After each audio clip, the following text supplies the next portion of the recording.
गोपाल जी का परिचय करवाता हूँ। तो हमारे बीच किसी परिचय के सभी हम उनसे भली भांति परिचित हैं, बट उनका जन्म 26 नवंबर 1955 में हुआ और सह कार्यवाह है राष्ट्रीय स्वयंसेवक संघ के। शोध प्रबंध किया उन्होंने वनस्पति विज्ञान में। मथुरा में 1965 में वो स्वयंसेवक बने और 1975 में ही 10 साल के उपरांत ही वो संघ के प्रचारक बने और संघ में कई दायित्वों का उन्होंने निर्वाह किया है। उनमें से प्रांत प्रचारक रहे काशी के और असम क्षेत्र के प्रचारक रहे। वर्तमान में डॉक्टर गोपाल सह सरकारवाह है राष्ट्रीय स्वयंसेवक संघ के और इनका केंद्र दिल्ली है। मैं आभा जी से निवेदन करूंगा कि पुष्प गुच्छ देकर डॉक्टर कृष्ण गोपाल जी का स्वागत करें।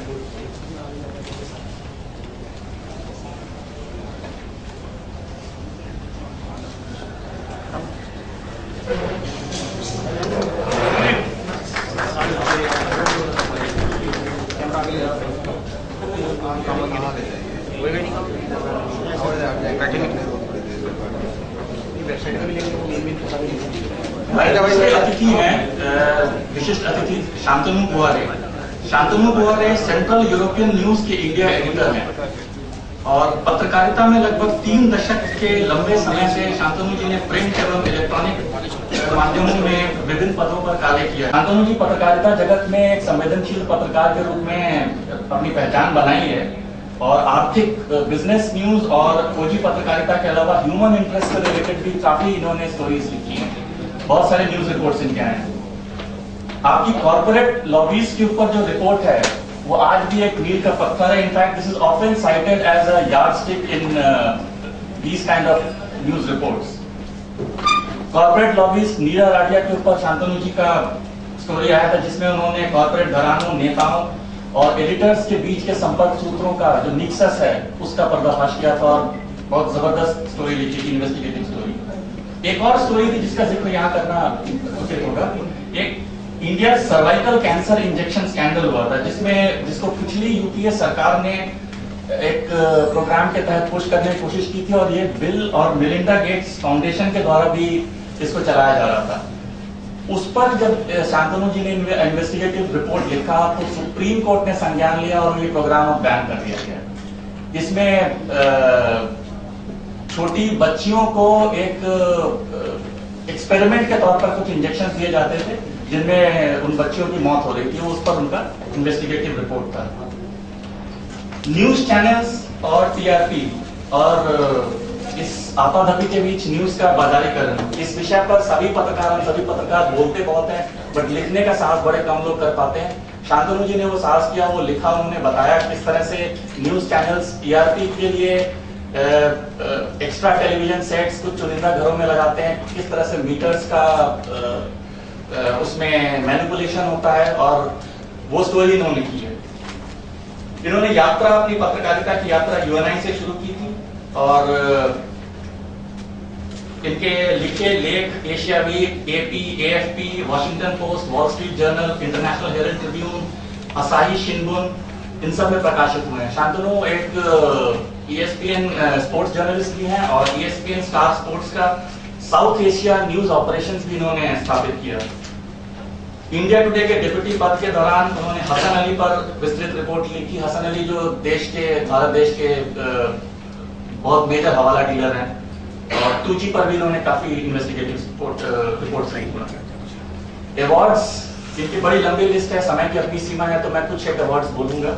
रामनाथ गोयनका अवार्ड मिला इनको एक्सीलेंस इन जर्नलिज्म में सन 2014 में।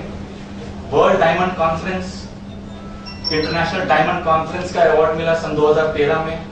Global diamond trade Las Vegas मई 2012 में मिला इनको। Columbia School of Journalism award for investigative reporting इस पर मिला। और भी कई अवार्ड्स हैं। इन्होंने 2 बुक्स लिखी हैं। माही, जो महेंद्र सिंह धोनी पर एक इन्होंने बुक लिखी है, the inside story of the Indian cricket captain, ये ऑलरेडी पब्लिश हो चुकी है। और क्रिकेट में जो इलीगल कैश है उस पर इनकी किताब अभी हाल फिलहाल में पब्लिश हुई है, the illegal cash in Indian cricket. 2 किताब पे अभी रिसर्च कर रहे हैं और इनकी जल्दी आने वाली है। मैं और बगीश जी जब मिलने गए, इनसे रिक्वेस्ट किया हमारे कार्यक्रम की शोभा बढ़ाने के लिए, तो ऐसा स्वीकार किया इन्होंने। हम बहुत आभारी हैं शांतनु जी आपके। मैं निवेदन करूंगा अनिल गुप्ता जी से, वो इनका पुष्प गुच्छ देकर स्वागत करें।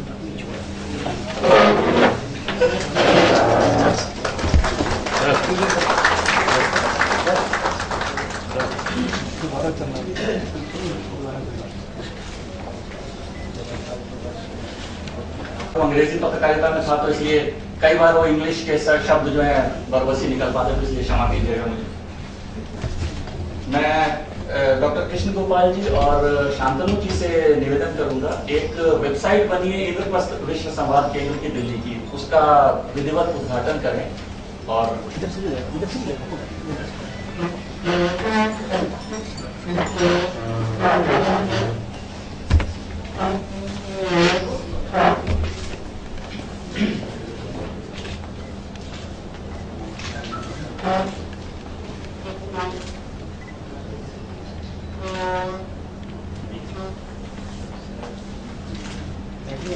वेबसाइट का नाम IPSKDelhi.com है।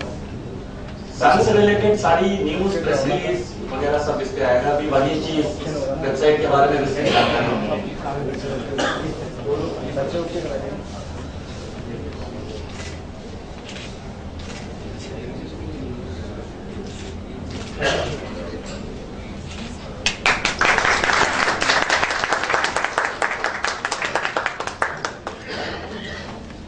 बाकी जी से अनुरोध है कि थोड़ा काफी समय से ध्यान आया कि दिल्ली क्योंकि देश की राजधानी है और यहाँ काफी सारे इवेंट्स होते हैं। कुछ समाचार पत्रों में तो आ जाते हैं, कुछ समाचार पत्रों में न्यूज आती नहीं, कुछ अपने बंधु अपने लेख लिखते हैं, वो लेख भी नहीं आ पाते। तो हमारा ये प्रयास रहा है कि एक ऐसी पोर्टल बनाई जाए जिसमें दिल्ली और दिल्ली के आसपास की घटनाएं, सारे भारतवर्ष की घटनाएं तो घटती हैं, उसको तो आना ही चाहिए। राष्ट्रवादी शक्तियों द्वारा जो भी कार्य किए जाते हैं उसको हम प्रयास करेंगे कि ऑडियो वीडियो जितने भी होंगे उसको हम इस वेबसाइट में करेंगे। इसमें आपके जितने भी सुझाव होंगे वो हमने एक लिंक दिया हुआ है, उसमें आप अपने सुझाव भी दे पाएंगे। बाकी ये शुरुआती है, इसमें कई सारी चीजें हम और भी जोड़ेंगे। जैसे मैंने कहा कि दिल्ली देश की राजधानी होने के कारण काफी सारी चीजें रह जाती हैं, तो उसमें हम प्रयास करेंगे कि इसको आगे और ढंग से बढ़ाएं।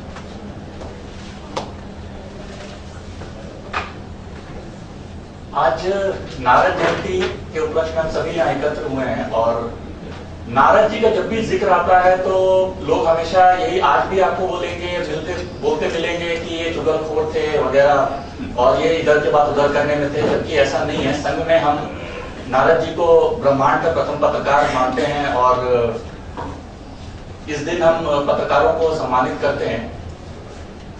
इस दिवस को और नारद जी के विषय में और विचारों की स्वतंत्रता की भारतीय परंपरा के विषय पर डॉक्टर कृष्ण गोपाल जी को आमंत्रित करना चाहता हूं। वो आए और हम सभी को हमारा मार्गदर्शन करें और इस दिवस के विषय में हमें और विस्तृत जानकारी।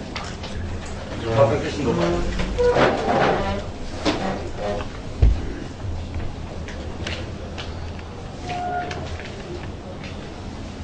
मंच पर विराजमान हमारे शांतनु गुहाराय जी, विवेक जी सिन्हा, सभागृह में उपस्थित सम्माननीय बंधुओं बहनों, नारद जी का नाम सारे देश भर में बड़ा परंपरागत रूप से लोग जानते हैं। वो एक फ्रेज बन गया है। नारद जी नाम का कोई व्यक्ति हुआ नहीं हुआ, इस डिटेल में हम लोग न जाए, लेकिन ये बात सच है कि नारद जी के नाम से एक परंपरा है। वो परंपरा ऐसी है कि वो निरंतर भ्रमणशील है। बताओ, ये कोई ऐसा व्यक्ति है जो सर्व दूर जाता है, सब जगह उनकी पहुंच है। नारद जी जाते हैं तो कोई भी राजा मना नहीं करता, किसी भी राज दरबार में बैठ सकते हैं, कितना भी दिन रुक सकते हैं, किसी से भी कोई वार्ता कर सकते हैं। तो उनका जो चरित्र जो पुराणों में वर्णन है वो ऐसा है, और चले जाते हैं, फिर कहीं रुकते नहीं, स्थिर नहीं है, निरंतर भ्रमणशील है, बड़े सम्माननीय है। इसलिए कोई भी किसी भी स्थान पर कितना भी बड़ा छोटा व्यक्ति है उनके साथ वार्ता करता है, वे पूछते हैं। किसी की ये हिम्मत भी नहीं है कि उनसे झूठ बोले। एक ऐसा व्यक्तित्व है जो हर स्थान पर अप्रोच कर सकता है, हर व्यक्ति से संबंध रखता है, अपना कोई स्वार्थ नहीं रखता, अपना कोई घर मकान संपत्ति संपदा परिवार इससे दूर है, मुक्त है और निरंतर भ्रमणशील है। तो एक आदर्श पत्रकार में, आदर्श कोई समाचार पत्र निकालने वाले लोगों में ये कोई देखेंगे तो ध्यान में आएगा कि जो गुरु नारद में है, अर्थात कहीं से भी वो समाचार को लाने के लिए पक्के, किसी भी स्थान पर जाने के लिए तैयार है, हर स्थान पर सम्मान प्राप्त भी है, कहीं से कोई बात निकालनी हो तो निकाल करके ले भी आते हैं, और कोई भी बात कहनी हो तो उसे निर्भीकता भी रखते हैं। नारद भय से मुक्त है, निर्भीक है, नारद किसी लालच और लोभ से दूर है, नारद संपत्ति के मोह माया और संपत्ति का संचयन करने से मुक्त है, दूर है। और इसलिए हम लोग मान सकते हैं कि कठोर से कठोर समय में विचित्र से विचित्र व्यक्ति के बारे में, परिस्थितियों के बारे में जानकारी लेकर सर्वदूर उस जानकारी को देना। हम कल्पना करें, हजारों साल पहले का नारद का एक व्यक्तित्व है, और कश्मीर में क्या हो रहा है इसको लेकर के वो कर्नाटक चला जाता है, वो पंजाब में क्या हो रहा है, सिंध में क्या हो रहा है, वहां से वार्ता करता, घूमता घूमता वो आसाम तक चला जाता है। सब एक प्रभु का नाम लेके नारायण नारायण बोले चले गए। क्या खबर है, आते हैं तो लोग उत्सुकता से सुनते हैं, वे आते हैं तो वो ठहराते हैं, नारद जी क्या खबर लाए हैं। तो नारद जी खबर लाए हैं जो भारत में एक फ्रेज हो गया, कोई ना कोई खबर तो जरूर लाएंगे, अच्छी भी लाएंगे, कुछ खराब भी लेंगे। नारद जी उस राज्य में क्या चल रहा है, वो उसका रानी का क्या होगा, उस राजा का क्या होगा, उस लड़ाई का क्या होगा, वहां की समाज व्यवस्था का क्या होगा, सब बातों में खबर ला करके ऐसी पक्की देते हैं। निस्वार्थ भाव से, निर्भीकता से, निरंतर भ्रमण करते हुए, अपना कोई भी लेश मात्र भी स्वार्थ न रखते हुए, अर्थात पत्रकारिता के जगत में कभी हजारों वर्ष पूर्व एक अच्छे श्रेष्ठ व्यक्तित्व की कल्पना की गई होगी, वो नारद है। और इसलिए हम मान सकते हैं कि पत्रकार जगत का वो एक आदि पुरुष है।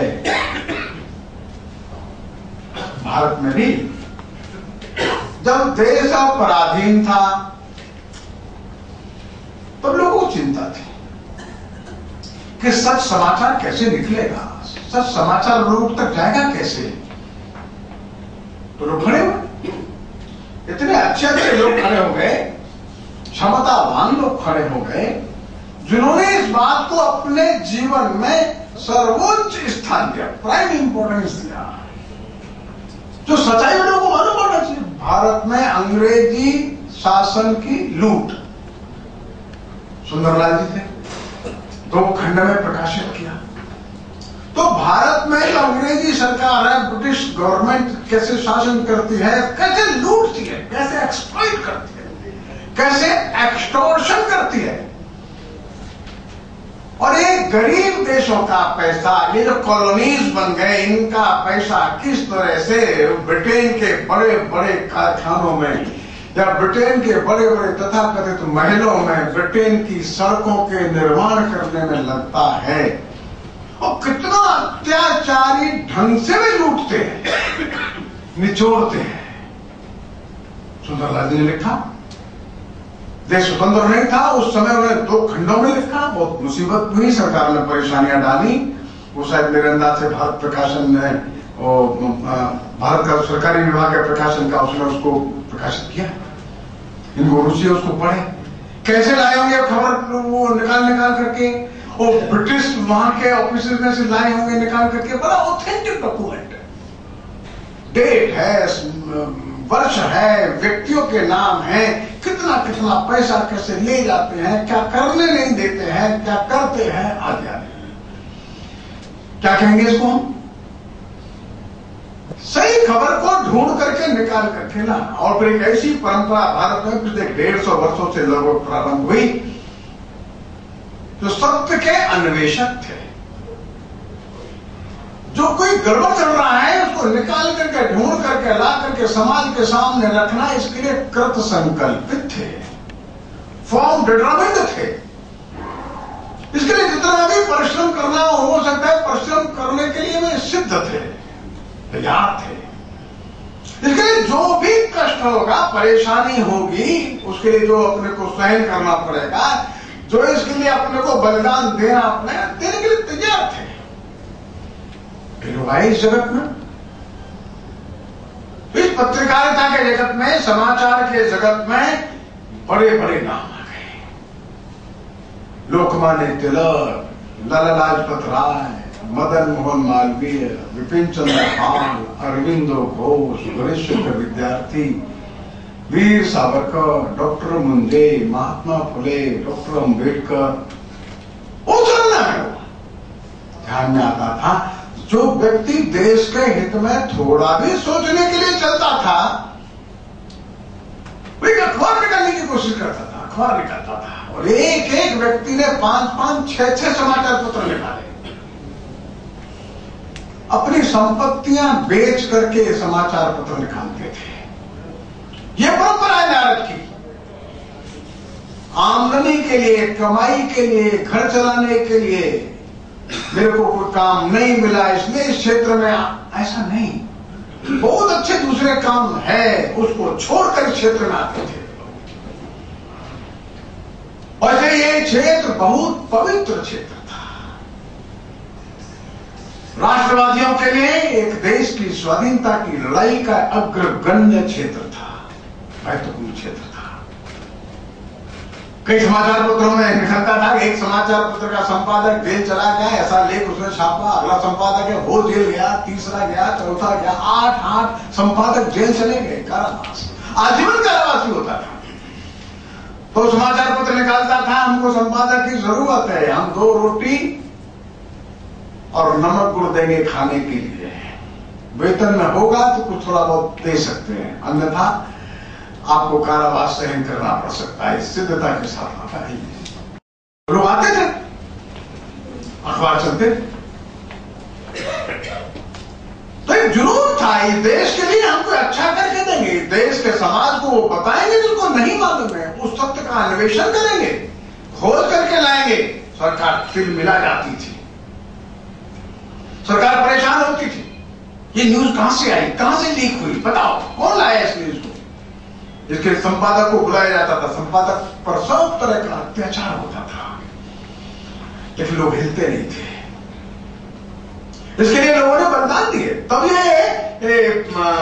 समाचार जगत का ये स्तंभ इस देश में बड़ी प्रामाणिकता के साथ खड़ा हुआ। मैं आपको विश्वास के साथ कह सकता हूं, दुनिया के किसी देश में इतने बड़े स्तर के लोग समाचार पत्र में कहीं नहीं गए कि भारत में गए। महर्षि अरविंद ने वंदे मातरम में एक बड़ा लेख लिखा। वंदे मातरम का नियम था, उसमें लेखक का नाम नहीं जाता था, संपादक का नाम जाता था। संपादक विपिन चंद्र पाल थे। लेख जो पढ़ा तो अंग्रेज सरकार को चौंक गई, दिल मिला गए। लेख किसने लिखा? विपिन चंद्र पाल को पूछा। विपिन चंद्र पाल अपने सत्यवादिता के कारण से ब्रिटिश गवर्नमेंट में भी बड़ी ख्याति प्राप्त थे। तो वहां के जो सरकारी अधिकारी थे, उन्होंने विपिन चंद्र पाल को पूछा, ये लेख किसने लिखा? बोले मैं संपादक हूं, मेरी जिम्मेदारी है, हम लेखक का नाम नहीं बताते, और सारे लेख मेरे ही लिखे ऐसा मान लीजिए आप। नहीं, आपने नहीं लिखा, लेखक कौन है? अरे मैं बोल रहा हूं, वंदे मातरम का संपादक मैं हूं। लेख किसने लिखा नहीं लिखा छोड़ दीजिए, मेरी जिम्मेदारी है उस लेख की। बिपिन चंद्र पाल ने लेखक का नाम नहीं बताया। बंधु, विश्व में पत्रकार जगत में एक श्रेष्ठ उदाहरण है। बिपिन चंद्र पाल को 1 वर्ष की जेल हो गई। इतना बड़ा राष्ट्रीय नेता वो जेल चला गया, लेकिन लेखक का नाम नहीं बताया। लेखक कौन थे? वे थे महर्षि अरविंद। अरविंद को इस बात का थोड़ा दुख भी था। मैं अपना नाम बता सकता हूं, बिपिन चंद्र पाल का नहीं, जो मैं कह रहा हूं वैसा करो। तो लेख लिखने वाला कोई, जेल जाने वाला कोई जानता है कि लेख उसने लिखा है, वो देखते थे हमें, ठीक है भाई संपादक मैं हूं, लिखने वाला जो अरविंद है, अरविंद ने लिखा है, अरविंद को जेल हो। नहीं, एक बार जो रिस्पॉन्सिबिलिटी ओन की, उसको छोटे मोटे कारण से उस जिम्मेदारी को बगल में सरका करके बच जाना, ये नहीं। दुनिया में कोई संपादक ऐसा करता है क्या? भारत के इन विद्वान संपादकों ने, इन संघर्षशील संपादकों ने ये करके दिखाया। प्रयाग से लीडर निकलता था, मालवीय जी निकालते थे, 4-4, 5-5 समाचार पत्रों के संपादक रहे।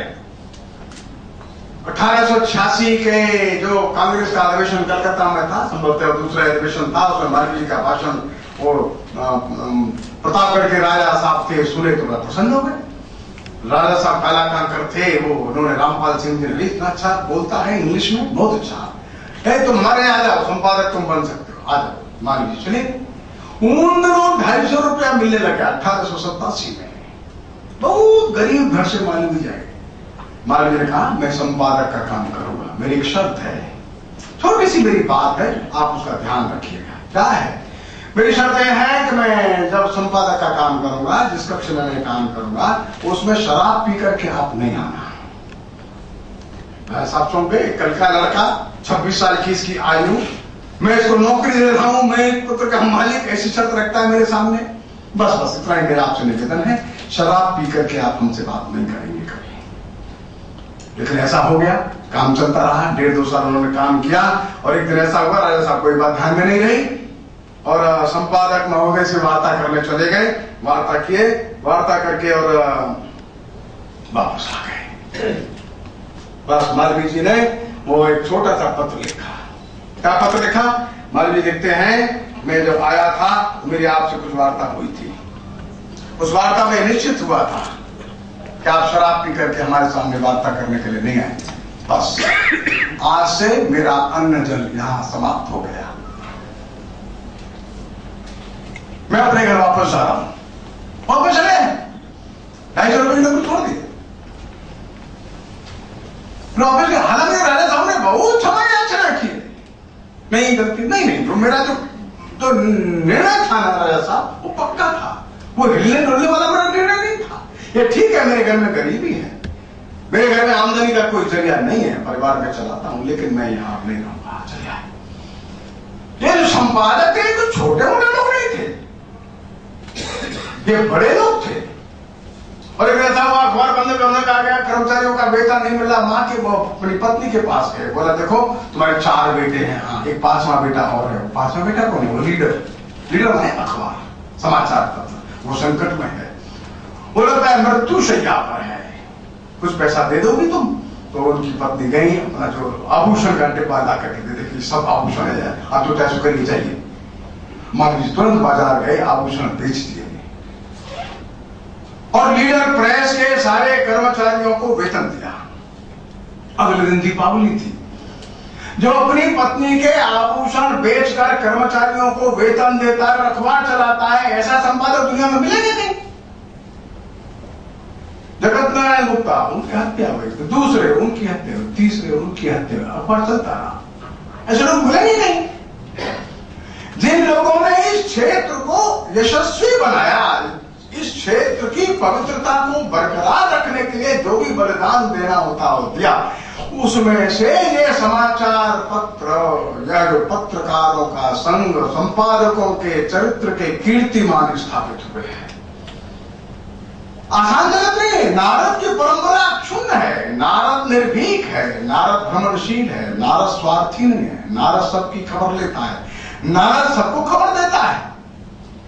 जो आदर्श नारद ने शुरू किया, इस देश के संपादकों ने, पत्रकारों ने, लेखकों ने उसको जारी रखा और हर कीमत पर जारी रखा। कोई भी बलिदान दे करके भी उसकी परंपरा को छोड़ने की कोशिश नहीं की, लेकिन सत्यनिष्ठा, प्रामाणिकता, निर्भीकता, निस्वार्थ बुद्धि, अव्यभिचारिणी निष्ठा, लेश मात्र भी अपने स्वार्थ के लिए समाचारों को इधर से उधर करना, ये नहीं। तो इस महान परंपरा में से इस भारत का ये समाचार जगत शुरू हुआ है,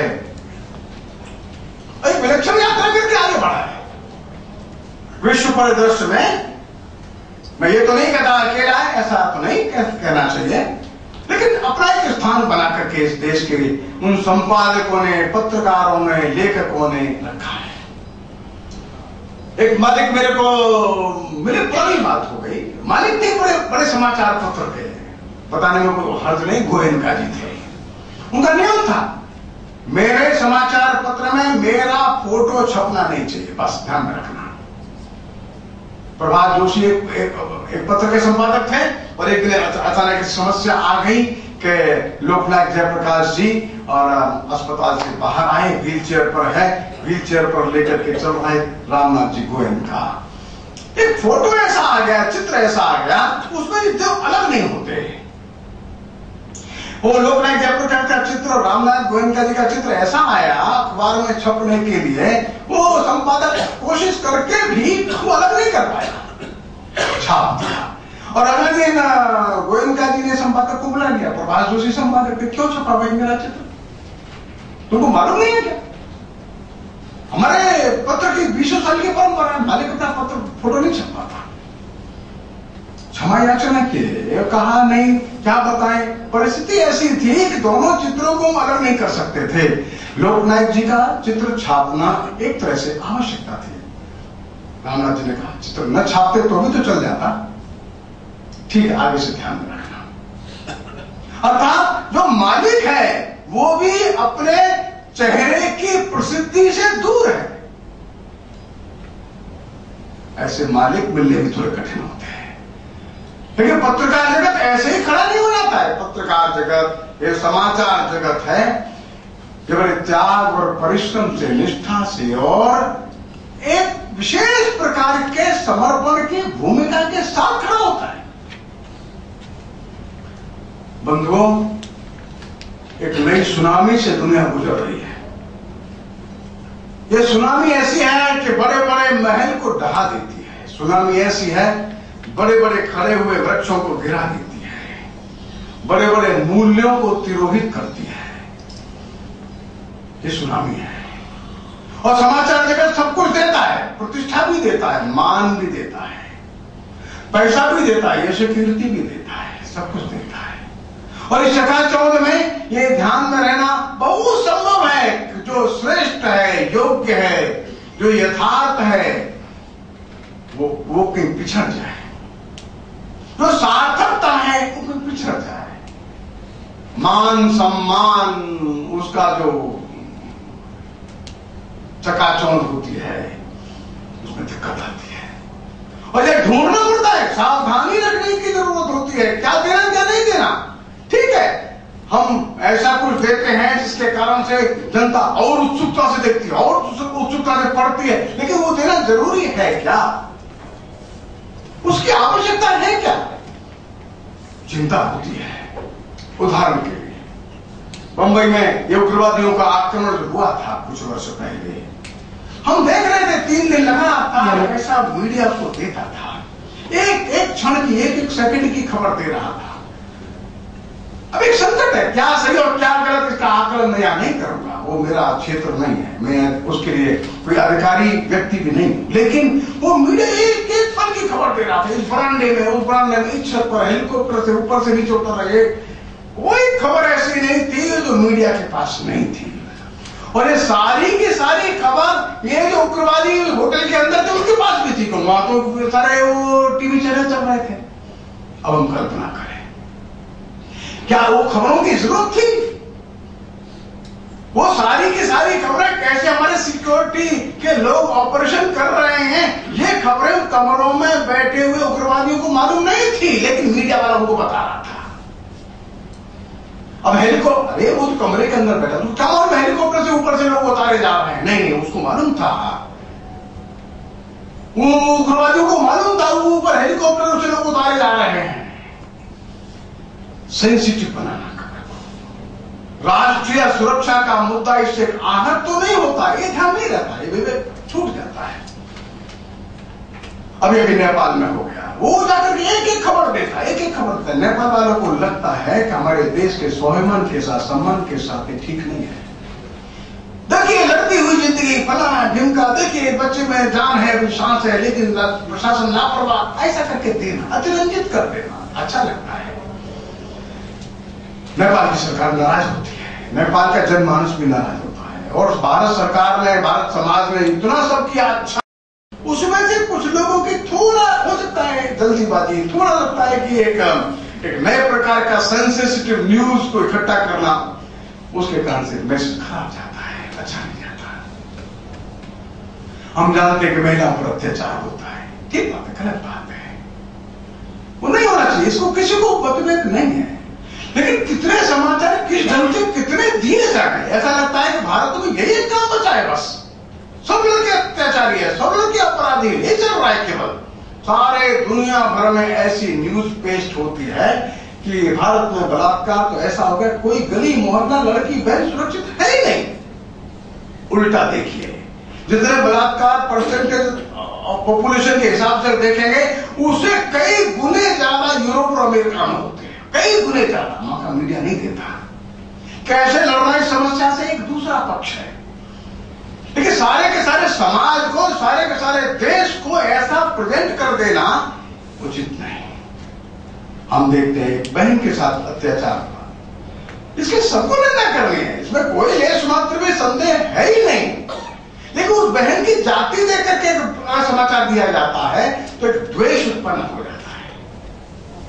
कोई भी बहन जिसके साथ अत्याचार हुआ, वो बहन बहन है, वो इस जाति की उस जाति का मतलब ही नहीं है, लेकिन और ज्यादा सेंसिटिव बनाने के लिए उसकी जाति का नाम लिखते हैं, उसकी जाति के साथ वो जाति खड़ी होती है, और जाति दूसरी जाति का विद्रोह कर देती है, वो जाति का संघर्ष और गहरा हो जाता है। इसकी आवश्यकता थी क्या?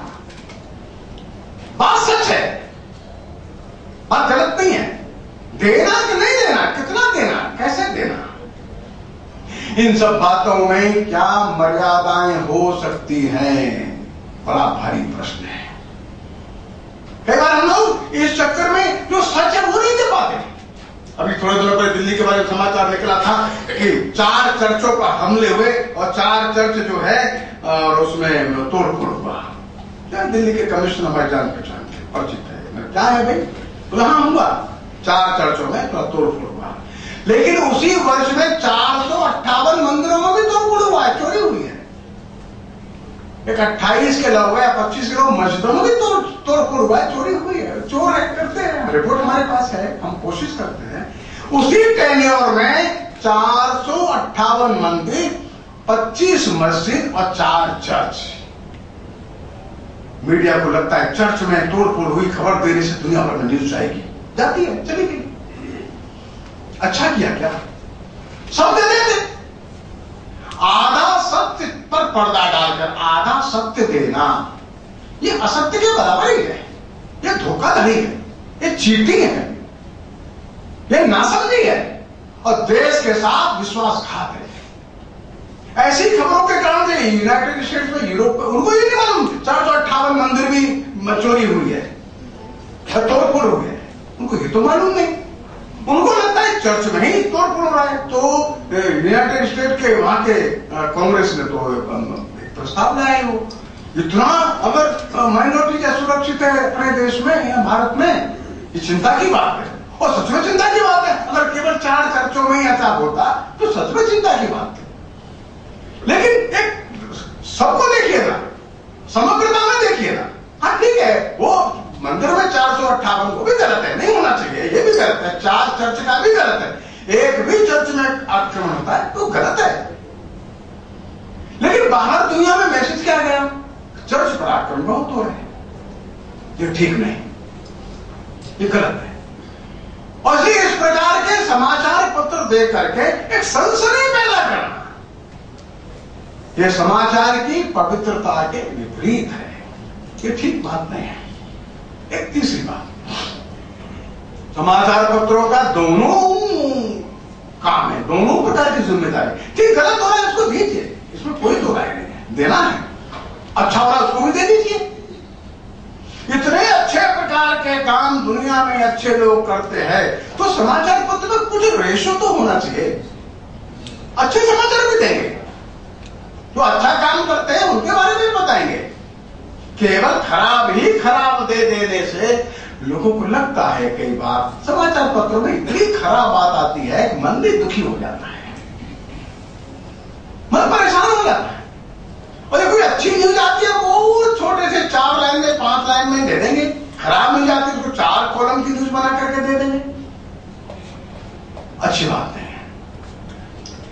और इसलिए अच्छे समाचार भी समाज में हैं, अच्छे लोग हैं, अच्छा काम करते हैं, प्रामाणिकता से अच्छा काम कर रहे हैं, अच्छे प्रोफेसर है, अच्छे डॉक्टर्स हैं, अच्छे इंजीनियर्स है, साइंटिस्ट है, अच्छे समाज में काम करने वाले से सुधारक लोग हैं, अच्छे लेखक हैं, पत्रकार अच्छे हैं।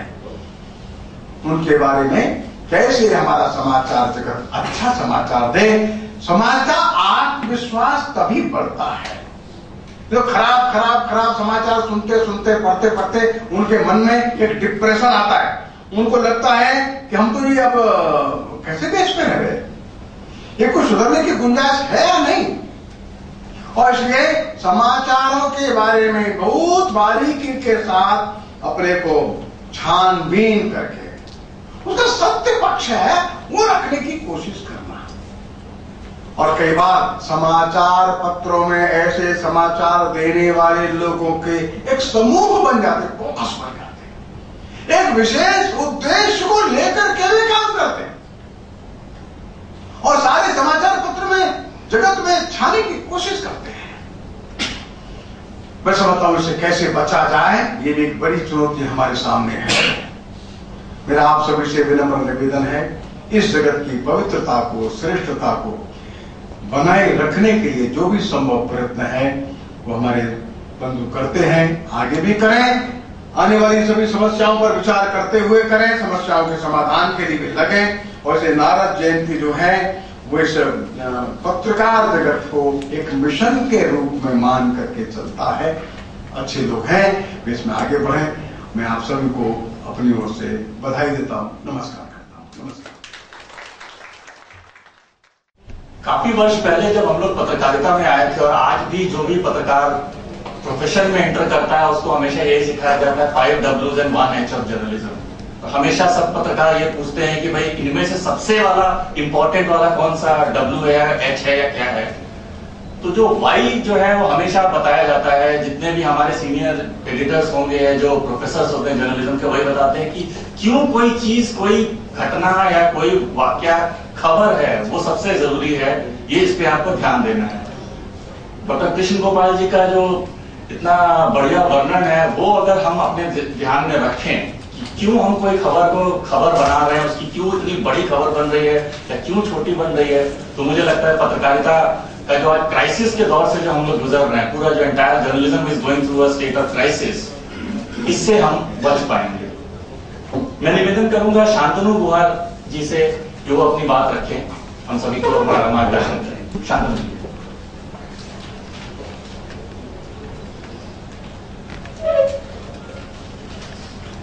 थैंक यू विवेक। मेरी हिंदी उतनी अच्छी नहीं है, फिर भी मैं कोशिश करूंगा जितना हो सके। मेरे पिताजी बहुत अच्छे हिंदी बोल लेते थे। मैं कृष्ण गोपाल जी की भाषण बड़ा ध्यान से सुन रहा था। मैं पहली बार आरएसएस के मंच पे आया हूँ, शायद 2 घंटे बाद फेसबुक में गालियां भी चालू हो जाएंगी। उन्होंने 2 बात काफी इंटरेस्टिंग कही। पत्रकार को संपत्ति से मुक्त होना चाहिए और स्वार्थी नहीं बनना चाहिए। बहुत मुश्किल है। दिल्ली एक ऐसा शहर है, लोग कहते हैं रिपोर्टर का स्टोरी गिरता है तो एडिटर का मकान बनता है। तो हमारे लिए ये चीज करना बहुत मुश्किल है। जब हम लोगों ने पत्रकारिता शुरू करी, मैं इसलिए नहीं कह रहा कि रघु चावला जी यहाँ हैं, मैं ये सोचता था कि काश मैं उनकी तरह नेटवर्किंग कर पाता, इतना बढ़िया नेटवर्किंग शायद मैंने किसी पत्रकार को करते देखा है। He was my yardstick. मैं उनके साथ काम कर नहीं पाया, इट्स माय बैड लक। लेकिन एक पत्रकार को बढ़िया नेटवर्किंग करना बहुत जरूरी है। He must understand what he is doing. यहाँ आने के पहले 2 आर्टिकल पर मेरा ध्यान गया। आउटलुक मैगजीन जहां मैंने 6 साल काम किया, वहां पर नारद सम्मान को लेके एक टिप्पणी किसी ने लिखा है, ये क्या मजाक है, ये नारद है कौन, क्या what is the big joke about it. But मुझे लगा कि कहीं ना कहीं हमारी जिंदगी में there has to be a part of humour in our life also.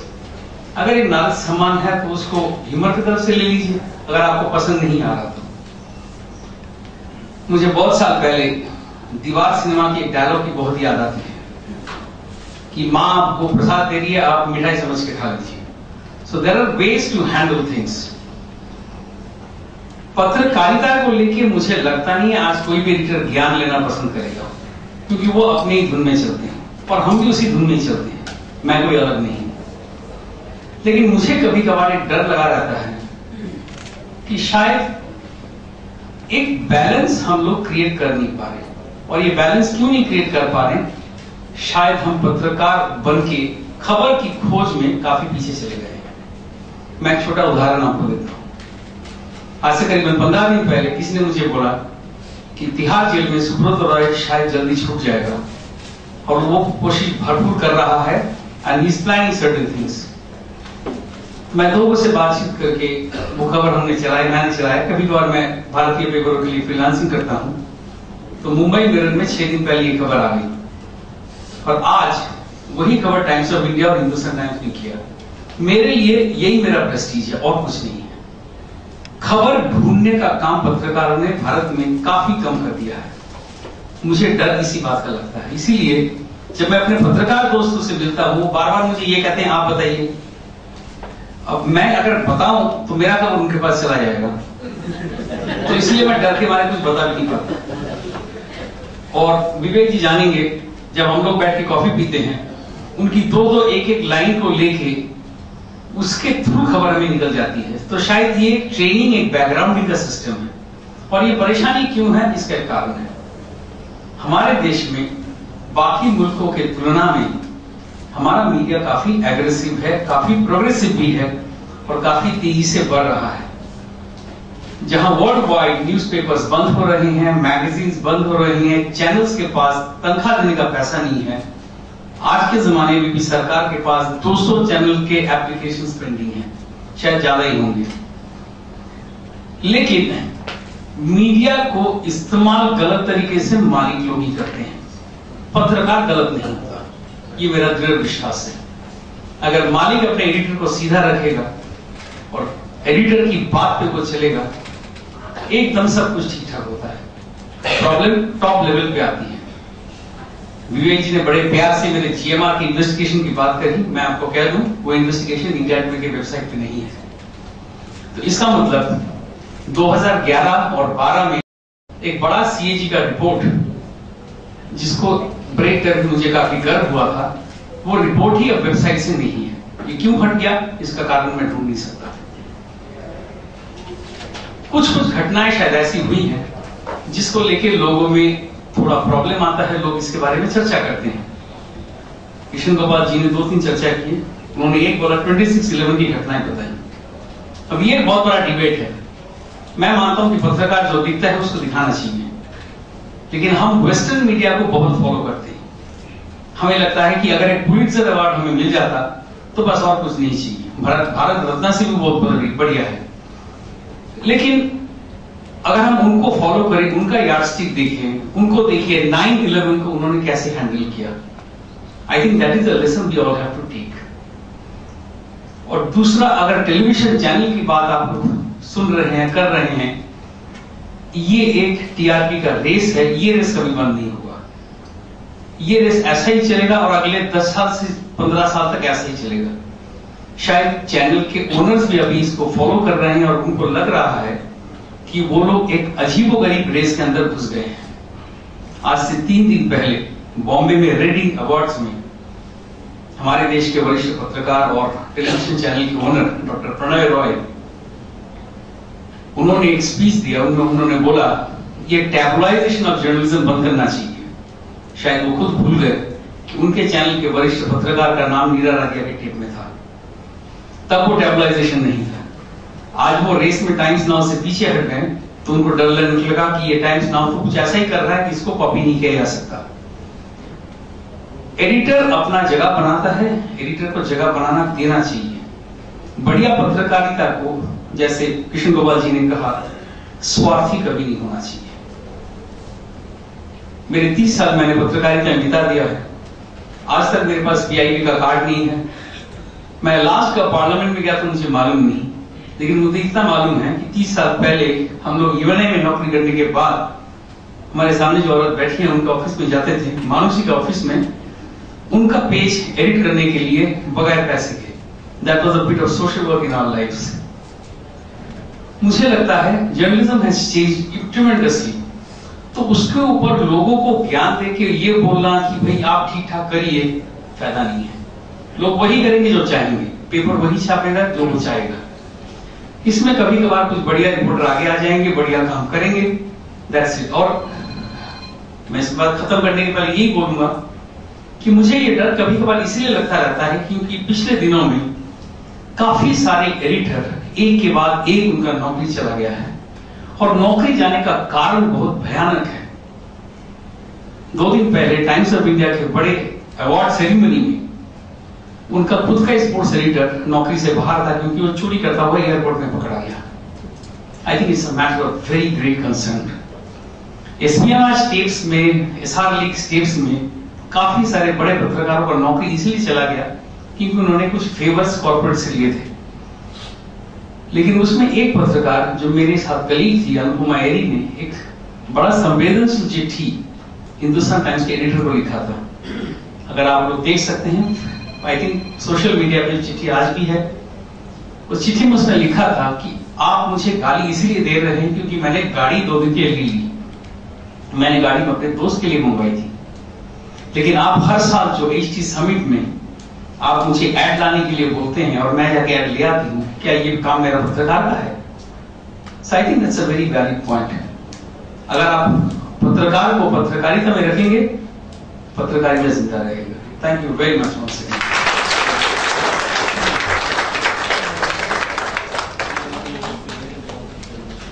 बहुत बहुत धन्यवाद Shantanu sir for guiding us and reminding us about the true faces and true responsibilities of a good reporter and a journalist. कार्यक्रम को आगे बढ़ाते हुए हम आज सम्मानित करने के लिए, पत्रकारों को सम्मानित करने के लिए यहाँ एकत्र हुए हैं, और उसी कड़ी में सबसे पहला जो हम पत्रकार को जिनको सम्मानित कर रहे हैं, सुश्री मधु किश्वर जी। मैं इनका थोड़ा सा इनके विषय में बता दूं। Sushri Madhu Purnima Kishwar ji Centre for the study of Developing Studies में प्रोफेसर हैं और CSDS के ही इंडिक स्टडीज प्रोजेक्ट की डायरेक्टर भी हैं। Indic studies project is to promote the study of diverse cultures and faith traditions in the Indic universe. Kishwar ji Manushi पत्रिका की संस्थापक, संपादक, फाउंडर एडिटर भी हैं, और मानुषी 1978 में शुरू की गई थी, और इसमें रिसर्च बेस्ड रिपोर्ट्स आती हैं। जो सबसे बढ़िया बात है, जो जनरली जो रिपोर्टर्स या पत्रकारिता में ये क्रिटिसिज्म रहता है, ये बहुत शैलो रिपोर्ट्स होता है, तो इसमें मानुषी में काफी रिसर्च बेस्ड रिपोर्ट्स होती हैं, और इन्होंने महिलाओं के अधिकारों और चिंताओं को एकीकृत करने का, लेडीज कंपार्टमेंटलाइजेशन जो है, जो विमेन इश्यूज का, उससे हट करके एक बेहतर तरीके से सबका सामूहिक लेकर के विचारों को प्रस्तुत करने का प्रयास किया है, और बहुत अच्छा इनका कार्य चल रहा है। सुश्री किश्वर जी मानुषी संगठन की इसकी संस्थापक अध्यक्ष भी हैं, और इन्होंने बहुत सारी किताबें लिखी है। मैं कुछ किताबों का नाम आपको बताता हूं। एक है Modi Muslims and media, voices from Narendra Modi Gujarat. एक zealous reformers, deadly laws and other essays, deepening democracy, challenges of governance and globalization in India, religion at the service of nationalism and other essays, the dilemma and other stories। इसके अलावा भी कई पुस्तकें हैं, इनकी तो एक पूरी लिस्ट है जिन्होंने किशोर जी ने जो बुक्स लिखी हैं। और इसके अलावा मानुषी के अलावा ये रीडर रही सत्यवती कॉलेज में और यूनिवर्सिटी ऑफ हवाई में भी रही हैं ये। और इनको कई अवार्ड्स मिले। मैं कुछ अगेन फिर एक लंबी लिस्ट है, मैं कुछ एक अवार्ड्स के नाम बता रहा हूं। Indians for collective action award for policy reform work with street vendors and rickshaw pullers, ये यूएस के अवार्ड सन 2009 में मिला था। विदुला सम्मान ये 1998 में 1998 में मिला था। और प्रभा पुरस्कार, इसके अलावा कई Haldi Ghati, Chameli Devi Jain award, order for human rights, कई अवार्ड मिले थे। आज हम इनको नारद सम्मान भी दे रहे हैं। आपसे निवेदन है मधु किशोर जी कृपया मंच पर आए।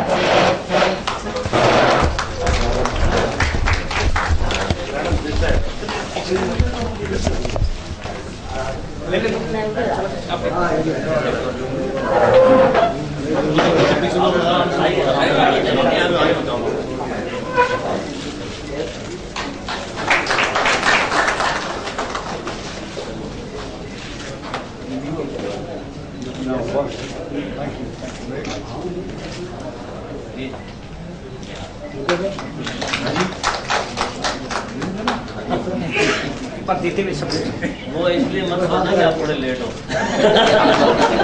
मैं माफी चाहती हूँ, मेरा बहुत तबीयत खराब थी आज, मुझे लग रहा था मैं पहुँच ही नहीं पाऊंगी। रियली माफी चाहती हूँ। नहीं फिर भी अच्छा किया और ये उपयुक्त है। मधु किशोर जी से निवेदन है अपनी बात। मधु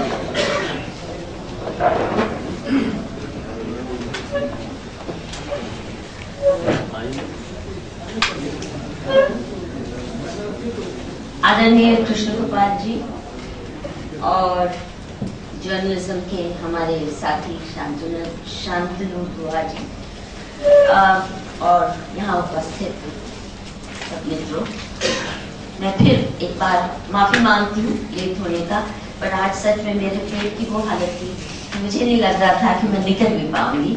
पर ये सम्मान जो मुझे मिला है इसके ना होना तो चॉइस ही नहीं थी, तो जैसे तैसे भी मैं पहुंची हूँ, लेट आने का माफी।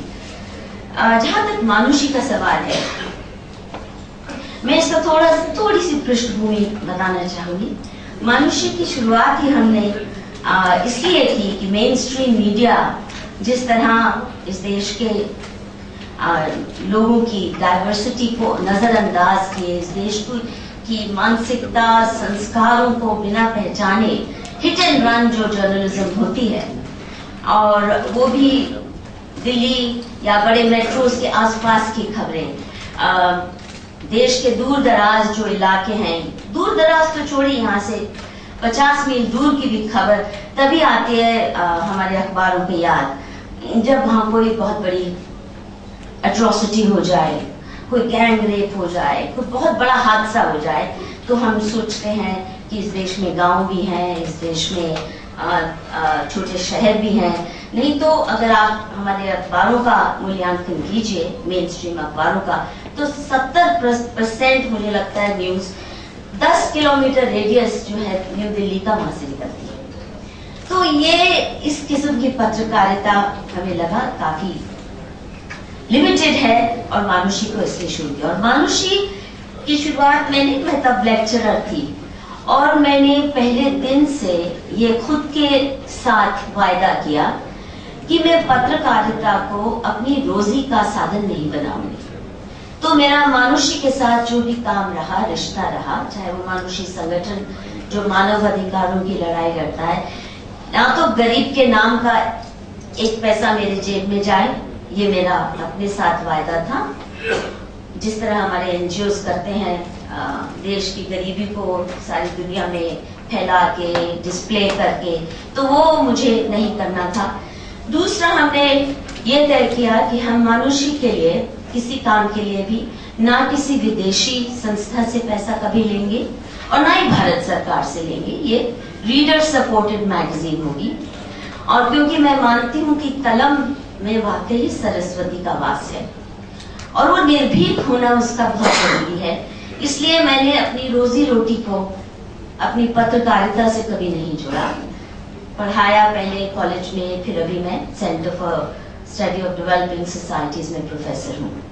तो मुझे लगता है कि ये जो मैं कर पाई, रोजी अलग, ये प्रैक्टिकल नहीं है सबके लिए, और मैं ये भी नहीं कहती सब ये करें तो परिवार कैसे लोगों के पलेंगे। I was lucky I could do both, but I think it has helped me a lot। और इसीलिए हर मुद्दे को मेरिट पे जांचना, हर व्यक्ति को, हर संगठन को मेरिट पे, ना कि पूर्वाग्रह से देखना, ये मुझे एक आजादी जो मिली उसके लिए बहुत भारी कीमत भी कई बार चुकानी पड़ती है, क्योंकि इस देश में पॉलिटिकली करेक्ट होना एक धर्म बन गया है। बाकी जितना मर्जी अधर्म कर लो, ये मत इसकी मर्यादा मत लांघो। और मैं आए दिन किसी ना किसी इशू पे पॉलिटिकली इनकरेक्ट जो रही, वो ये संभव हुआ क्योंकि मानुषी ना तो इश्तेहार लेती थी, ये भी हमने, हाँ, हम कमर्शियल भी नहीं बनाएंगे, रीडर्स मैगजीन होगी। और ज्यादातर काम, जैसे शांतनु भाई कह रहे थे, वॉलंटरी हुआ। बड़े बड़े लोग आए, उन्होंने मानुषी का झाड़ू पोछा भी किया बिना कुछ उम्मीद किए। और ये जो आजादी मिली, और आजादी का नशा आप समझ सकते हैं, बहुत बड़ा नशा होता है, पैसे से और स्टेटस से कहीं ज्यादा ना। जिसको चस्का पड़ जाए आजादी का, वो फिर और कोई चीज के साथ इसका लेन देन नहीं कर सकता। तो एक मेरा खुद के लिए कोशिश मैंने की है ये समझने सीखने की कि जायज बात तो दुश्मन की भी मान लो, गधे की भी मान लो, नाजायज तो खुदा की भी नहीं मानो। तो इस वजह से और टीआरपी तो खैर हमने वो कर कोशिश भी नहीं की कि हमारी सर्कुलेशन कंपीट करे इंडिया टुडे से। इस वजह से जो अभी हाल ही में जो सबसे ज्यादा पॉलिटिकली इनकरेक्ट काम मैंने किया, वो था बीजेपी और नरेंद्र मोदी के बचाव में आना और पुस्तक लिखना। और ये अनुभव सच में एक अनोखा अनुभव रहा। बाकी बहुत जिंदगी में भी पॉलिटिकली इनकरेक्ट बातें हुई और उसका खामियाजा भुगतना पड़ा, पर इस वक्त जो मैंने हमारे लेफ्ट लिबरल, क्योंकि लोग मानते हैं मैं तो लेफ्ट लिबरल स्ट्रीम से आई हूँ, तो मैं कहाँ फंस गई। परंतु जब इतनी ज्यादा नफरत की राजनीति की जा रही थी हमारी पत्रकारों द्वारा, वो सभी लोग जो ये मानते हैं कि पाकिस्तान से भी हमारी प्यार का रिश्ता होना चाहिए, वो हम पे जितने मर्जी अटैक करें, वो टेरर अटैक करें, पर उनसे हमें हमेशा प्यार मोहब्बत से वार्तालाप करते रहना चाहिए। करिए, वो तो करिए, परंतु अपने देश में भाजपा से या आरएसएस के साथ बात करना पाप है। ये सारा इतना माहौल, कड़वा माहौल बना दिया। और जहां मैं सीएसजीएस में जहां प्रोफेसर हूँ, वहां तो आई बिकेम एन अनटचेबल। मेरे कई कोलीग्स ने मुझसे बात तक बंद कर दिया। बात तक, तुम्हारी शक्ल भी हम नहीं देखने को तैयार, ये बातें मेरे मुंह पे कही गई। और नानी जाने पत्रकार जैसे दिलीप प्रगांवकर, एक टीवी चैनल पे मैं भाजपा को डिफेंड कर रही थी, तो उसके बाद उनका मुझे बड़े गुस्से में फोन आया, आज के बाद सोचना मैं तुम्हारी शक्ल भी नहीं देखना चाहता हूँ, दोस्ती खत्म। तो मैंने कहा, कौन सी नियामत की माँ का कलेजा था वो दोस्ती, कोई बात नहीं। परंतु ऐसे कितने बड़े बड़े दिग्गज लोग, ये तो लिबरलिज्म का हाल है। तो मुझे लगा कि वो भाजपा, वो आरएसएस, जिनके क्रिटिक में मैंने जिंदगी भर कई लेख लिखे, मुझे इस तरह का व्यवहार कभी नहीं हुआ। मैंने लंबे लंबे लेख कई बार, और मुझे फख्र से ये कहना पड़ रहा है कि जब चारी साहब ऑर्गेनाइजर के एडिटर थे, तो मेरे कई सारे लेख मुझसे बिना पूछे ही छाप देते थे ऑर्गेनाइजर में, उनके एक्सट्रैक्ट्स भी। तो कम से कम ये चलिए राइट विंग है, जो भी है, कम से कम एक इज्जत का रिश्ता बना रहा मेरे क्रिटिसिज्म के बावजूद। और यहाँ ये लेफ्ट लिबरलिज्म की हालत है कि आपको जो सही लगे कि बहुत नाजायज क्रिटिसाइज हो रहा है, बहुत नाजायज डेफमेशन हो रही है, और शायद मैं इस खेमे की ओर आती भी नहीं, अगर हमारे लेफ्ट लिबरल पत्रकार मित्रों ने, एकेडमिक्स ने इतना कहर न ढालिया होता, इतना झूठ और इतना परेड न किया होता हमारे साथ, तो अब तो वो मानते हैं कि मैं आपकी हूँ, तो अपना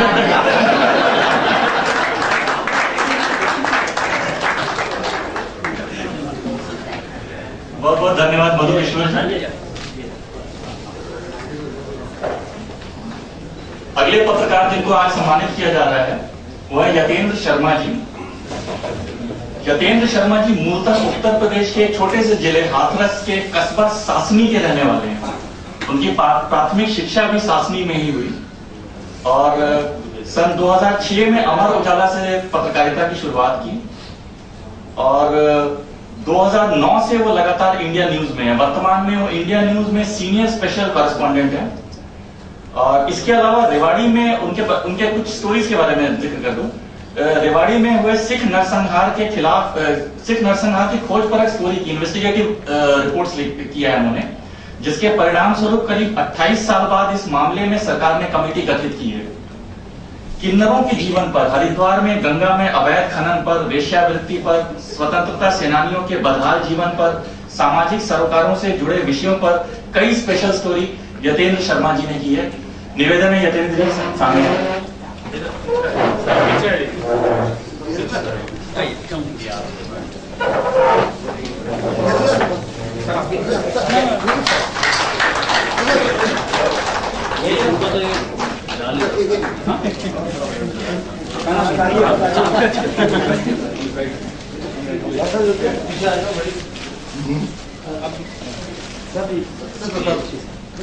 ये उसको थोड़ा सा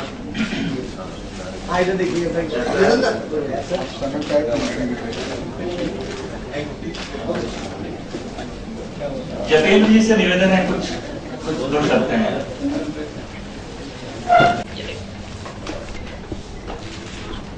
मुझे नहीं लगता कि मैं इस सम्मान के काबिल हूँ, लेकिन आपने मुझे इस सम्मान के काबिल समझा, उसके लिए मैं आप सभी का आभार व्यक्त करता हूँ, आभारी हूँ। लेकिन इस सम्मान से एक अलार्म भी मेरे साथ जुड़ गया है, घड़ी भी साथ में दी है कि केवल ब्रेकिंग या सनसनी फैलाना ही मकसद नहीं होना चाहिए। खबर का मकसद या कह सकते हैं कतार में बिल्कुल लास्ट में खड़ा है व्यक्ति जो खबरों को ना देखता है ना सुनता है, वो उद्देश्य वहां तक पहुंचना चाहिए। ये सीख मुझे यहाँ से मिल रही है, क्योंकि मैंने कई पौराणिक कथाओं में भी पढ़ा है कि नारद जी भी तभी किसी देवता के पास जाते थे जब कोई बहुत बड़ा संकट आम जनमानस पर या ब्रह्मांड में कहीं होता था। तो आज के युग में मुझे लगता है वो देवता किसी नेता या अधिकारी के रूप में है और नारद जी के रूप में पत्रकार हैं जो अपनी भूमिका को काफी हद तक आज भली बात समझ रहे हैं, उसको पूरा कर रहे हैं। एक बार फिर से आप सबने मुझे इस काबिल समझा, उसके लिए हार्दिक धन्यवाद। उसका बहुत ज्यादा इम्पैक्ट आता है। ऐसे ही हमारे बीच है संकर्षण मलिक जी, निर्भीक फोटोग्राफर, फोटो जर्नलिस्ट हैं और पार्लियामेंट अटैक 13 दिसंबर 2001 में जब 13 दिसंबर 2001 में जब भारत के पार्लियामेंट पर अटैक हुआ और कई पत्रकार जब कॉपी और कलम और कैमरा छोड़ के भाग गए थे, ऐसे में संकर्षण मलिक जी कैमरा लेकर के लगे रहे और उनके ही दिखाए हुए फुटेज सारे टेलीविजन चैनल्स पर और अखबारों में आए थे बाद में। यही नहीं, बॉम्बे का जो ताज होटल का अटैक हुआ था 26 नवंबर 2008 में, उसकी भी निर्भीक कवरेज उन्होंने की। केदारनाथ का जो बाढ़ आए थे 25 जून 2013 में, उसका भी। ऐसे ही संकर्षण मलिक जी कृपया करके मंच पे आए और हम आपका सम्मान कर रहे हैं। एक साथ आप भी साथ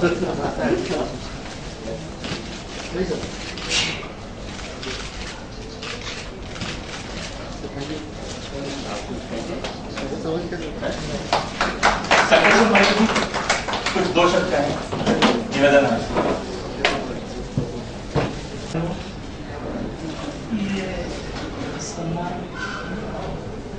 ये बार हो रहा है कि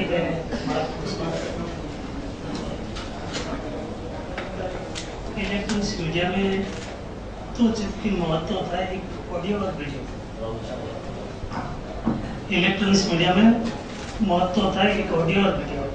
जब तक ऑडियो नहीं होता है वीडियो का कोई महत्व नहीं होता है, और वीडियो होता है तो ऑडियो का कोई महत्व नहीं होता है। इसलिए हम कैमरामैन का यही काम होता है कि दोनों को दोनों कैसे अच्छी तरीके से अच्छी क्वालिटी के साथ आप लोगों के सामने लाकर रखें और दुनिया को दिखाएं कि हमारे साथ क्या, हमारे समाज में कैसे कैसे क्या होता है। बस इतना कर दो।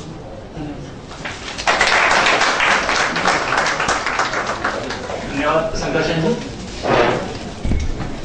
कुछ साल पहले तक भी जब हम पत्रकारों को लगता था कि सोशल मीडिया केवल एक टाइम पास करने का जरिया है और यहाँ पे लिखी बातें जो हैं वो महज दिल बहलाने के लिए आती हैं, लेकिन पिछले कम से कम एक वर्ष में मेरा अपना व्यक्तिगत अनुभव है कि सोशल मीडिया एक बहुत बड़े मीडियम के रूप में उभरा है, जहाँ पे खबरें भी आदान प्रदान की जाती हैं और लोगों को जानकारी भी सही जानकारी मिलती है। बल्कि कई बार तो लोगों को लगता है कि ट्रेडिशनल मीडिया से ज्यादा सोशल मीडिया पे भरोसा करते हैं, लेकिन सोशल मीडिया का एक अपना एक पहलू है कि उसमें कई बार लोग कहते हैं कि ये जो उसमें बातें कही गई है क्या सही है कि नहीं, या ये ऐसा तो नहीं कि ऐसे ही लिख दिया गया है। तो ऐसे ही हमारे बीच है प्रवीण शुक्ला जी, जो रिसर्च करके और factually correct information social media पे देते हैं और खुद तो देने के साथ साथ और लोगों के ये भी वर्कशॉप और सेमिनार्स करके उनको भी प्रेरित करते हैं। इन्होंने एक नया मीडिया मंच बनाया है जिसके बैनर तहत ये और लोगों को भी बताते हैं कि किस तरह से आपको लिखना है। तो जो रोल एक जर्नलिस्ट का होना चाहिए वो रोल पूरा प्रवीण शुक्ला जी अदा कर रहे हैं। और इन्होंने ये मास्टर्स ऑफ एडवांस स्टडीज किया है इंटरनेशनल ऑर्गेनाइजेशन में यूनिवर्सिटी ऑफ ज्यूरिख स्विट्जरलैंड से, और उसके बाद एक सोशल मीडिया एक्टिविस्ट के रूप में अपनी पहचान बनाई है। प्रवीण शुक्ला जी से निवेदन है मंच पर आए सम्मानित करने के लिए।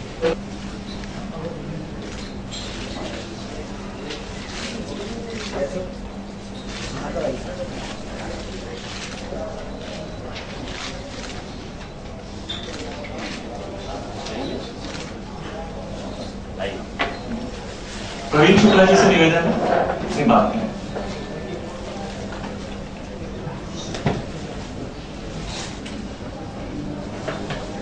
परम आदरणीय कृष्ण गोपाल जी एवं मंच पे बैठे वरिष्ठ, मैं फेसबुक पत्रकार हूँ और फेसबुक बिल्कुल नया माध्यम है, तो हमारे जैसे नए लोग फेसबुक पे आएंगे। मैं छोटा सा वृतांत आपको देना चाहता हूँ कि कैसे मैं फेसबुक पे पहुंचा और फेसबुक पे इतना सीरियस वर्क हम लोग कर रहे हैं। आज से 7-8 साल पहले, अभी मानुषी संगठन की बात हुई, मैं मानुषी संगठन के साथ अपरोक्ष रूप से जुड़ा था। मैं आईसीआईसी बैंक में फाइनेंस मैनेजर था, माइक्रो फाइनेंस कल मानुषी संगठन ने शुरू किया सोशल कैपिटल को पहुंचाने का, उससे जुड़ा हुआ था। उससे जुड़े जुड़े मैं कब बाहर पढ़ने चला गया उसी माइक्रो फाइनेंस में और सोशल कैपिटल पे रिसर्च करने, मुझे भी नहीं पता चला। उसके बाद ज्यूरिख गया, जिनीवा जाता था कभी कभी, यूनाइटेड नेशंस में बड़े सेमिनार्स को अटेंड किए। वहाँ पे मैंने देखा कि तमिल समाधि बहुत है। तमिल जो उस वक्त जाफना में और पर्टिकुलर में बड़ा संघर्ष था, तो वहाँ के तमिल कुछ पेरिस में बहुत बसे थे और कुछ ज्यूरिख में और जिनीवा में बसे हुए हैं। वहाँ पे बाकायदा नागरिकता तो नहीं मिली लेकिन काम करते हैं। तो जब संघर्ष बढ़ा और जो क्लिनिजिंग हुई बाद में, तो तमिलों में एक बड़ा वो हुआ और मैं उस दौरान हरे रामा हरे कृष्णा संगठन के मंदिरों में जाता था। तो वहाँ बहुतायत में हमारे हिंदू तमिल आते थे जो श्रीलंका में से थे। स्वाभाविक है, जब आते थे बातें होती थी तो आता था भाई वन, लेकिन हम दूसरे देश में थे, एक ऐसा न्यूट्रल कंट्री में जो पॉलिटिकली अपने को न्यूट्रल कहता है, कुछ कर नहीं सकते थे। तब सोशल मीडिया का पहली बार प्रकल्प हमने इस्तेमाल किया। उसके बाद माइक्रो फाइनेंस कहाँ छूट गया वो पता नहीं चला। भारत आया, और फिर सोशल मीडिया पे पूरी तरीके से जुड़ गए हम लोग। बचपन से जो हम लोगों ने अप्रोच देखा, जैसे जब हम छोटे थे तो प्रणय रॉय और प्रभु चावला, आदरणीय प्रभु चावला जी बैठे हैं यहाँ, इनके विचार प्रमुखता से छाए रहते थे टीवी मीडिया पे या बाकी चीजों पे। हमने उसको उलटना की कोशिश करी। हमने कहा जब इकोनॉमिक्स में top to bottom to top approach आ रही है तो पत्रकारिता में भी आनी चाहिए। हमने रूरल एरियाज में गए, रूरल एरियाज में हमने लोग ढूंढे, उन्हें कहा, उन्हें मोटिवेट किया कि आप सोशल मीडिया पे लिखिए। आपको अगर कोई मंच नहीं मिलता है, जैसे कहा कि बहुत सारे यहाँ रिसर्च जर्नल हैं जो बहुत रिसर्च पेपर्स लिखते हैं या बहुत आपको फॉर्मल साथ जोड़ना पड़ेगा मीडिया संगठनों में, तब आप लिख सकते हैं, तब आपको मंच मिलेगा। या आप बड़े सेलिब्रिटी हो तो आप कुछ भी लिख दें, शोभा टाइप कुछ भी लिख देना। हमने कहा नहीं, ये चेंज होना चाहिए, नीचे से खबर होकर आनी चाहिए, बॉटम टू टॉप आना चाहिए और सबको मंच अवेलेबल होना चाहिए। तो हमने कोशिश करी अपने संगठन के द्वारा कि जो लिखते हैं उन्हें अच्छा सा डाटा और दिया जाए, और उस डाटा पे कुछ लोग तो ऊपर आएंगे, कुछ लोग उसे सीरियसली लिखना शुरू करेंगे। तो इसी अप्रोच के साथ हमने नया मीडिया शुरू किया है और जगह जगह हमने सेमिनार किए हैं और आप लोगों के आशीर्वाद से 3 साल में हम लोगों ने 8-9 सेमिनार कर दिए हैं। अगला सेमिनार भोपाल में है। बस यही मैं आपसे कहना चाहूंगा कि हम लोग जो काम कर रहे हैं बिल्कुल नया है और हो सकता है इसमें आगे हम लोगों को सफलता मिले। हाँ, ये मैं कहूंगा कि हम लोग अप्रोच हमारा राइट है, इसीलिए शायद लोग हमें राइट कहते हैं।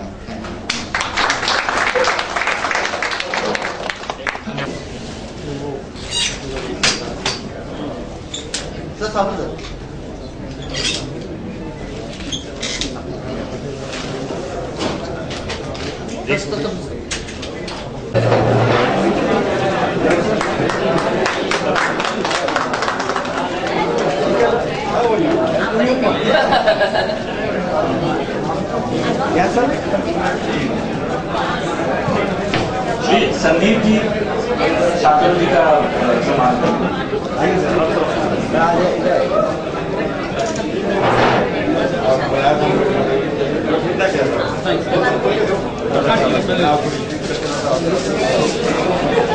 श्री भागीश जी धन्यवाद ज्ञापन के लिए। चाय के बीच में धन्यवाद देना मुझे लगता है मुझे कुछ सुनेगा नहीं, लेकिन मैं अपनी बात को जरूर जल्दी से रख लेता हूँ। इस कार्यक्रम में आए सभी पत्रकार बंधुओं का मैं बहुत बहुत धन्यवाद करता हूँ। संख्या अधिक होने के कारण से स्थान भी कम है, अपना अगली बार हम ध्यान रखेंगे। विश्व समाज केंद्र पिछले 10 वर्षों से ये कार्यक्रम कर रहे हैं और कार्यक्रम की दृष्टि से अपना ये ध्यान रहता है राष्ट्रवादी विचारधाराओं के लेखक, पत्रकार, फोटोग्राफर्स, सोशल मीडिया इत्यादि इत्यादि के बंधु जो हो उनको हम सम्मान करते हैं। आज के इस कार्यक्रम में बहुत सारे लोग आए हैं, लेकिन कुछ बंधुओं का मैं नाम बोलना आवश्यक समझता हूँ।